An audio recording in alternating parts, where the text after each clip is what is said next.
Hey everybody out there in the internet world, comic book community, and YouTube community, and welcome to the first ever episode of Zenescope Advanced Reviews. And for those of you who have been following me on Twitter as well as checking out my bulletins, you guys know exactly what this is all about. So really quickly, I want to let you guys know exactly what these advanced previews are going to be about. I'm going to be reviewing books from Zenescope before they hit your comic book shelves, your comic book stores.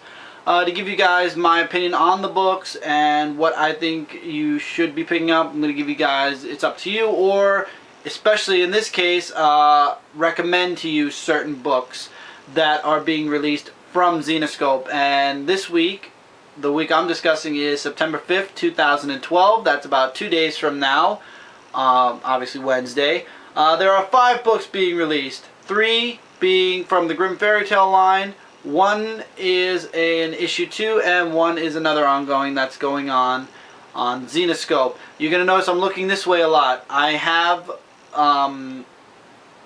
certain things written on this computer or on this computer that I'm going to be reading off while you guys are looking at this book. Now, these advanced reviews are 0 spoilers. There are no spoilers in this review. If anything, this is more of a glorified preview than review. The only reason why I'm calling it a review is because I'm also giving my opinion on the book, my recommendation on the book, and my rating on the book. So basically I am reviewing it, just not in depth, and I'm not telling you what goes on in the book. However, if you are interested enough and want to hear more before going out to buy the book, you can go check out DarkAvengerINC after Wednesday, where all of us, myself and some other people on Ink, will be actually doing in-depth reviews on these books. And I'll tell you guys when I get to a book who's doing what book already. I got 2 people that want to do 2 specific books, and I'm going to be doing, I guess, 3 so far. And there are more books to come. In 2 weeks there's a huge amount of books that are coming out of Zenescope as well. So, without further ado, let's get into the books that are being released once again the week of September 5th, 2012. I'm going to give you guys the cover. I'll read off what it says, tell you guys what I think of the book and everything, and then I'm also going to give you guys an example of the artwork on the inside, because you guys know I love showing artwork, so you guys know exactly what you're getting yourself into, because cover art is most of the time not the art that you see in the book. But trust me guys, you're going to see really soon how awesome each and every one of these books. I can say one thing: I love the artwork in it. I love the artwork profusely. Love it. First book I'm going to be reviewing is Grimm Fairy Tales number 77. It is written by, let me go down this list a second. The story is by Joe Bursha, Raven Gregory, and Ralph Tedesco. This arc, though, is written by Mark L. Miller, and the pencils are by Marco Constantino. Okay, now, this is the story so far as the Grimm Fairy Tales line. I want to make sure I don't push the picture. For centuries, it was assumed that fairy tales and fables were fictional stories passed down from generation to generation. However, this is not entirely true. Beings from 4 different realms linked to Earth do in fact exist. Beings from these realms are known as Mist, Neverland, Wonderland, and Oz. All things we all should know about from our childhood. Those born of these powerful realms are known as highborns, and those with both human and highborn blood are known as false bloods. Each of these beings has some form of supernatural ability that sets them far apart from mortal men. And while many of these beings are good, there are many others who carry evil inside of them. Selena Mathers, who is the main character by the way, is a false blood and one of the defenders of our world, who's been chosen to help protect and guide other false bloods on Earth while also preventing evil from taking over the world. This is her story, and this is part 2 of Lockdown. And in the first part, previously, it says in Grimm Fairy Tales, I'll show you guys an example of the artwork while I'm reading previously in Fairy Tales. Here's your artwork from page 1, I believe. Previously, Selena Mathers has made up her mind and she's staying put in prison when Dina Durbin, fledgling lawyer, comes to speak to Selena about taking her case. Selena isn't hearing it.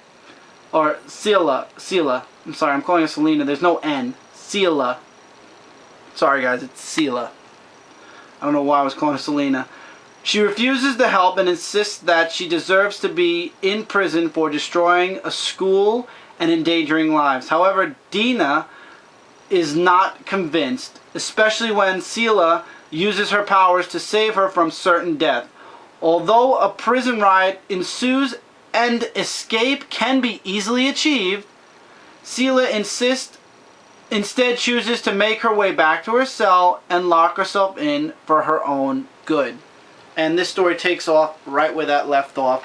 Sela is in jail, and believe me, by this issue's end, she has more problems heading her way, on her back now, than anything else.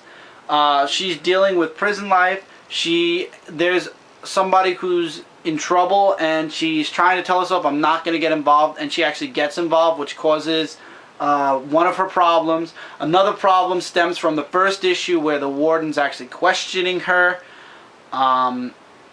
And just a bunch of... And then Dina is still trying to help Sela to get her out of jail. If Sela is willing to do something, I'm not going to tell you guys what. You have to read the book. And the ending is... whoa. You don't see it coming, especially with the way the book starts. The book goes all the way to the end. You don't see it coming. And then when you see that last page, you're like, whoa. 5 out of 5 stars, guys. The artwork, as you guys can see, is beautiful. The story is gripping. I'm left thinking to myself, where have I been for 77 issues? Why haven't I checked this out? And I actually talked to Mike Spiderslayer about this book, and he actually used to collect Grimm Fairy Tales until, you know, times in life and everything, and you have to drop the books for a bit. And he said it's an awesome line, and after reading this book as well as the other Grimm Tales lines, which I am going to get into in a little bit, I highly, highly agree. Next book. So 5 out of 5 stars, guys. Definitely check it out. If you don't want to buy it, check it out at your local comic shop first. Give it a rundown, a little brief look over, and if you like it, I would definitely say check it out. Also to note, in each issue from Zenescope, there are pull-out posters, which is an absolute plus in my mind, because I remember back in the day, the mainstream comics always had those little posters, or whenever they did like a special, like for the Spider-Man books, they'd have like those pull-out posters. Zenescope has a pull-out poster in each and every one of their books, either pertaining to the story or pertaining to something that's coming out, or something something that's coming out. And that is an absolute plus, especially because the poster art is as beautiful as the art in the books and on the covers. And they're really nice if you're one of those people that likes to take posters out of their books and put them on the walls, like what I do with the posters that come in my comic books. So that's a huge plus. I would definitely say check out Grimm Fairy Tales 77. Don't jump onto 77 though. Go one issue back and start from issue 76, which is part 1 of Lockdown. If you jump into this one, you're going to be missing that one issue, and you're going to be a little bit lost.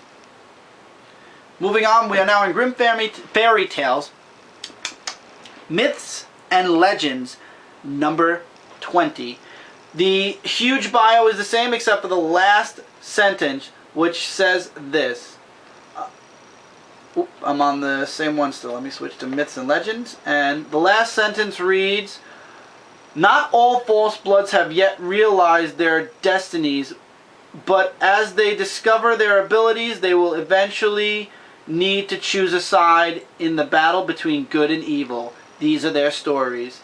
And let me just zoom in a bit, because I'm zoomed out a bit much on this. There we go. And now, this is part 3 of 4 of Hansel and Gretel, and I'll show you guys some internal artwork, which is also awesome. Really good artwork here. This actually reminds me of Lock and Key artwork just a little bit, and I'm sure you guys that read Lock and Key, maybe I'm wrong, but it just gives me a little bit of a feel as I was reading this book. When Hank and Gina arrived in Plainsville, they were greeted warmly by the townspeople. However, once they started asking questions about the witch's den, their welcome quickly wore out. Curiosity about the story of the witch, Hank and Gina headed to the library to research the town's mysterious past. It turns out that years ago, the Plainsville witch kidnapped and consumed 36 people. Convinced by her gut feeling, Gina believes that the story is worth exploring and that Hank and her should go to the abandoned house to uncover the truth. This story is also by, oops, I went page up. This story is by Raven Gregory, Joe Bruscia, and Ralph Tedesco, and Troy Brownsfield. But this arc is written by Troy Brownsfield, and the art is by Joshua Hood. And actually, I just have to bring one more thing up before I forget. Where are you? There we go. Okay. So, this book, as you guys can see from here, it starts off one way, and you're believing this is what's going on in the story at this moment. This is part 3 of 4 of Hansel and Gretel. So for those of you who are interested in this book, you're going to have to go 2 issues back to issue 18 of Myths and Legends to understand what's going on here. But throughout the entire beginning of the book till the middle, you're convinced that this is what's really going on. And then it turns out that it's not. It turns out that they're actually making a film of the beginning of this story.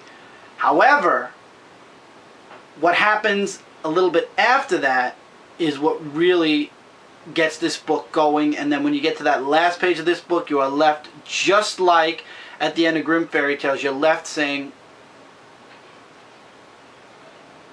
you want more of this book, and I would absolutely give this book a 4 out of 5 stars. The only reason why I'm giving it 4 out of 5 stars is I guess it's because I'm missing those other 2 issues, so I'm missing a huge chunk of the story. So for me, I'm just jumping in on this, which is why I'm recommending you guys to go 2 issues back before going into this, because you're going to be a little bit lost, sort of.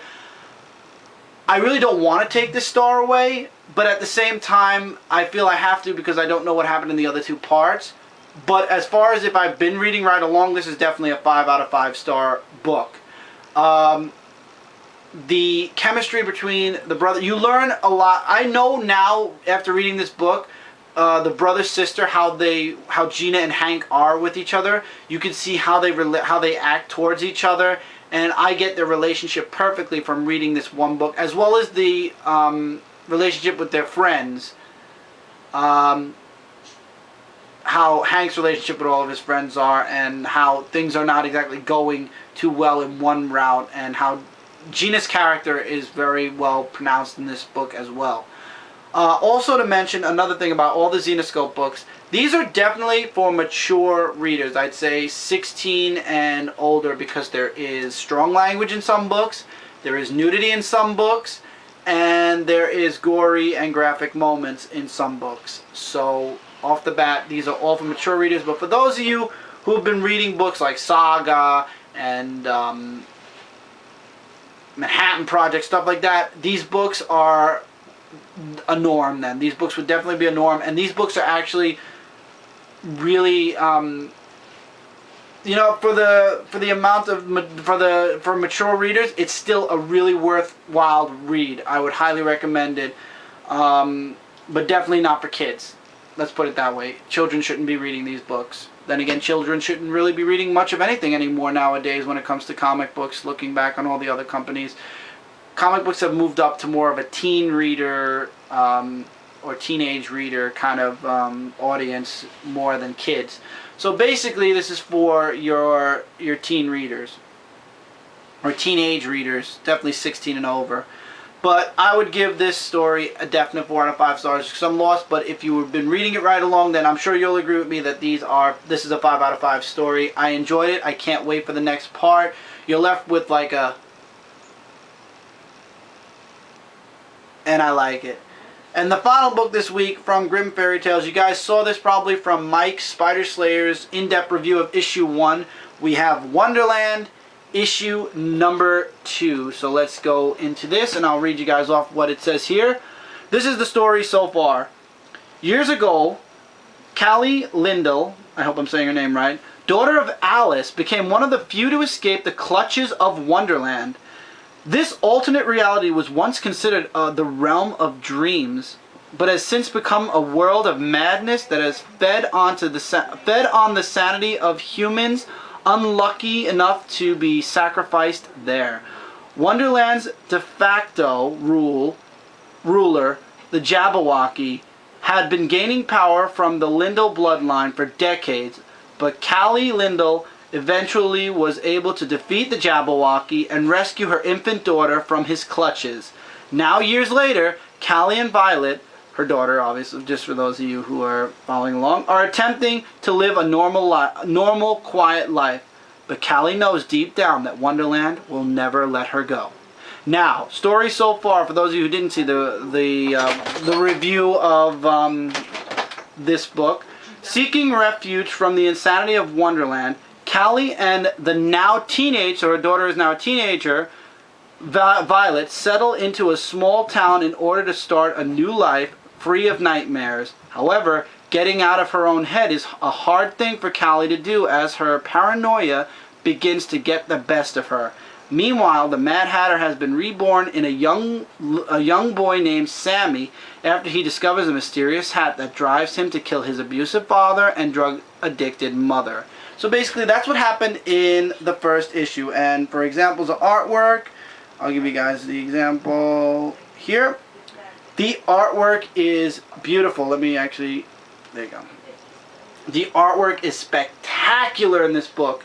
And this story, by the way, is written by Raven Gregory, and the pencil art is by Sheldon Coe, C-O, I think that's an H, but it might be, it looks like an H or a K, so I'll say Coe, Culk. And the story is awesome. I loved it. Violet is having nightmares about Wonderland, and she's questioning her mother about it. That's actually what you guys see in this panel. There are no word bubbles, which I actually think is perfect. There is actual dialogue in these boxes, but you guys are going to have to buy the book to see the dialogue. You could see that the relationship between Callie and her daughter Violet is coming to a head because basically Violet is like that overprotective mother. You guys would have seen this in issue 1 also. That's why I'm talking a bit more, because issue 1 kind of explained this. And she wants to keep her daughter safe, but she knows she can't. So in this issue, she actually lets her daughter go. And the Mad Hatter, however, who is basically this young boy named Sammy, who's possessed by the Mad Hatter, it turns out that in this book, the hat, actually, whoever is in possession of the hat gains that persona also of the Mad Hatter. And throughout this book, you see other people coming into contact with the hat.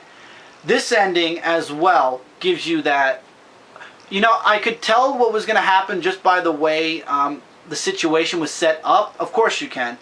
But it still leaves you, with the way this issue ends, you want to know what's going to happen next. It's that amazing, and I can understand why Mike Spider Slayer said this was an awesome book. I agree. 5 out of 5 once again. There are very few books that I would give a low rating for. The only thing that there's one book that actually goes below 5 out of 5 stars this week, and one book I can't rate, but beside the point, this is a 5 out of 5 also. The artwork is really good. I mean, the way people are drawn is just great. Here's a zoom in.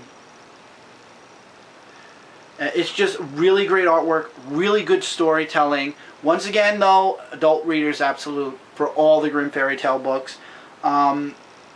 It's really good. You see the relationship, as I said, between Callie and her daughter Violet.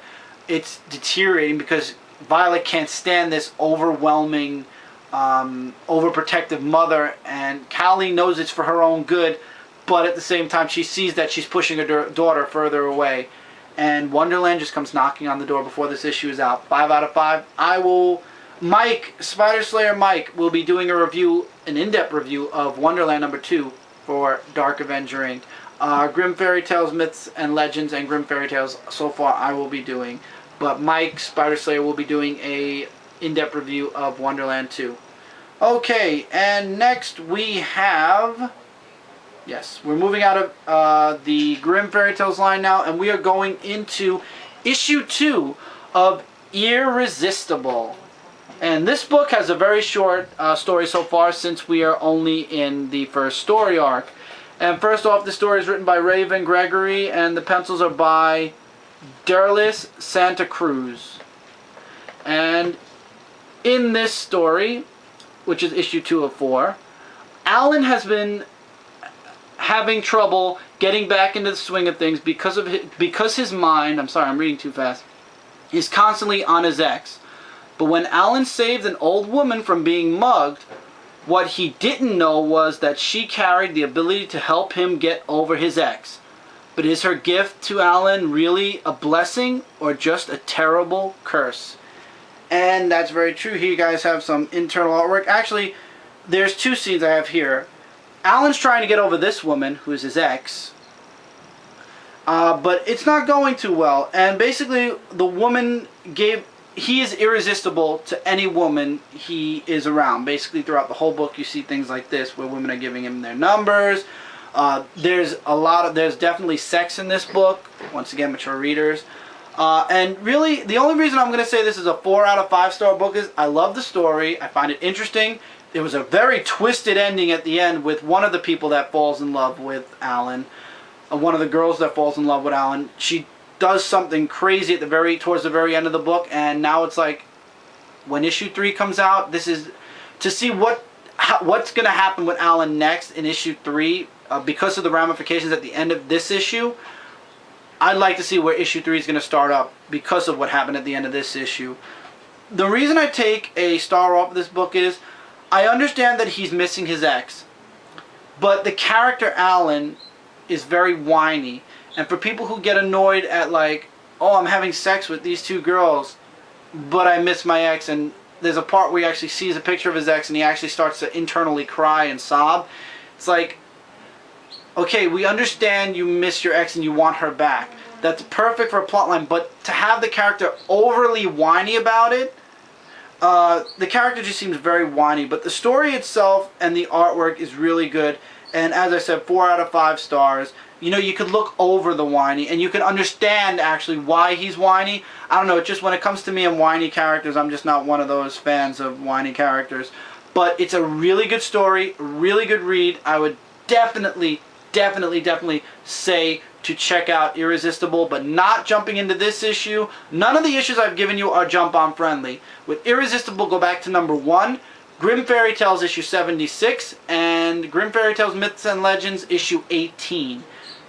All these stories are in the middle. All these titles are in the middle of their stories already, or if they're minis, they're already inside towards the middle of their story. So you should go back to the beginning.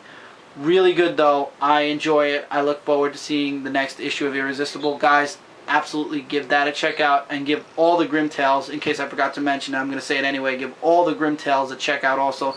They are really awesome. Last book this week, and this is a book I cannot rate and I really can't recommend because I never watched it. Charmed issue number 23. I will show you guys some internal artwork. There's no before story because it basically takes up right after the TV series ended. And I never was a fan of Charmed. This was a really funny picture, by the way, guys. I did find this picture really funny. It's like, you think they're talking about one thing. I don't think you could really see the word bubbles, and I apologize for that. They're talking about one thing, and it's not. The Charmed ones are... I've never been a huge fan of Charmed. The artwork, though, in the book is spectacular. Really wowed me, and the story kind of gripped me. But once again, if you're not a fan of Charmed, you're not gonna enjoy reading the book. However, for those of you who would like to see a review of Charmed issue 23, Cat Comic Book Uno will be reviewing Charmed issue number 23 for Dark Avenger Inc. this week sometime, or this weekend. By this weekend it'll be up. So for those of you who are interested in Charmed and want to hear more about it, you can check out Kat's video where she will be reviewing Charmed 23. It's already been officiated. So she will be reviewing Charmed 23. Can't recommend it. I leave this book, out of all the books this week, up to you guys. So just a quickie recap from beginning to end. I'm just going to go from wherever. Wonderland 2, really good read, really good artwork. Highly recommend you guys check that out. Grimm Fairy Tales, Myths and Legends, issue 20. I would say go back 2 issues because they're on the third part of the story. Story's pretty good. I would definitely say give it a look at your comic book store. And the actual Grimm Fairy Tales line, issue number 77, I would say go back to issue 76. I haven't been reading from the first issue, so I'm still getting used to the characters. Story's pretty good. Shock factor at the very end of the issue is absolutely there. Definitely give it a check out. Irresistible issue 2.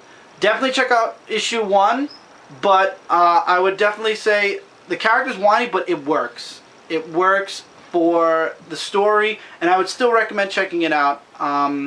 Yeah, the story is pretty interesting though. And finally, as I said, Charmed issue 23. I leave it up to you guys. I'm not a Charmed fan. Artwork's good. Story's okay, but once again, you gotta like Charmed to be interested or into the story. Definitely check all these books out, as I said, this week in your local comic shops, September 5th, 2012. That's it for this advanced review, guys. If you enjoyed this video, show YouTube you liked it by giving it a favor, because I don't do the thumbs up and down due to big nose troll activity. Comments, I love them. Likes, dislikes, did this help you? Are you interested in the series? Questions, feel free to leave them below. As long or as short as you want, I get back to all you guys as soon as possible. Also, if you haven't already, there's a subscribe button above this video. Click it, because there's huge things coming from my channel, as well as humongous things coming for Dark Avenger Inc. So go there and click the subscribe button to that channel also. Zenescope. If you're interested in the company, I have all the links to their Twitter, Facebook. They have a YouTube channel where they do a comic video series. They just finished it. It kind of gives you like that office feel. Really funny, really good. And their Comixology link, if you're interested in getting these books through the internet instead of hardback, you can check that out below also. Zenescope is an awesome company. I would definitely tell you guys, go check out their website. Give them a look over. Give all their comic series a look over. They have actually books. They're teaming with Discovery Channel, which is really awesome. I'm really, the shark book especially is really the 10 Deadliest Sharks, I believe it was called. Really awesome. They had a free comic book on Free Comic Book Day that I did not have the ability to get, which I'm upset about, but really good. You guys will find there's something for everybody on Zenescope.com, so definitely check them out. Alright guys, I'm going to get out of here. See you guys really soon for another video. Take care, keep reading, keep collecting, and I'll see you guys soon. Take care, everybody.